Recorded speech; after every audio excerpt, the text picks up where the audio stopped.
Hello po. Hello? Sino po ito? Kuya, ako po yung pinag-delibera ninyo kanina. Kayo pala ma'am. Bakit po? Ano pong problema? Damage po yung dineliver ko po. Hindi naman. Bakit po kayo napatawag ma'am? May request lang kasi sana ako kung okay lang. Ano pong request nyo ma'am?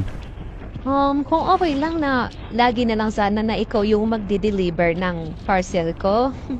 Yun lang pala ma'am eh. Wala namang problema ma'am. Pero hindi ko po mapapangako na ako po palagi ang magde-deliver. Ganun ba?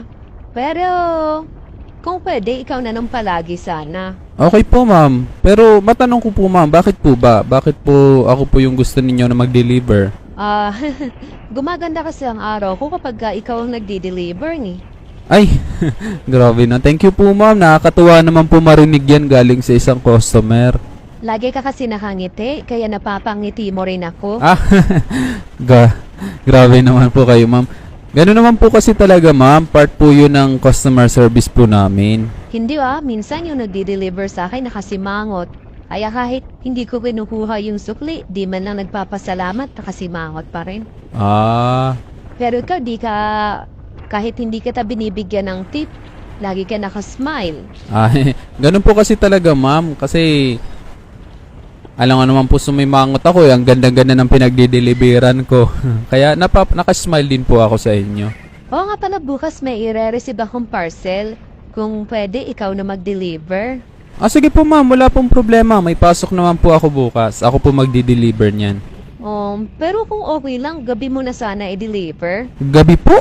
Oo, sana. Kasi alam ko kapag umaga ka mag-deliver, madami ka pang ihahatid na parcel nun, di ba? Opo ma'am, ganun na nga. Pero bakit gabi ang gusto nyo ma'am? Kasi magluluto kasi ako bukas. Kung pwede, dito ka na rin kumain. Kaya sana, ako na lang ang ilas na customer mo para hindi ka na magmamadali. Naku ma'am, napakabait nyo naman po pero nakakahiya po eh. Ano ka ba, wag ka nang mahiya? Tsaka ko lang naman ang tao dito. Ganun po ba ma'am? Sige po ma'am, kung yun po ang gusto ninyo. Ayan, sigurado naman ako na masasarapan ka sa luto ko. Naku po. Ano yon? Ay wala po, sabi ko po, okay po. Sige kuya, abangan ko na lang bukas ng gabi ha. Alam ko kasi marami ka pang i-deliver ngayon, baka na-abala na rin kita, kaya bye-bye na muna. Okay po ma'am, salamat din po ma'am. Okay, ingat sa biyahe. Salamat po. Grabe, napakabait naman ng customer ko na yun. Papakainin pa ako bukas.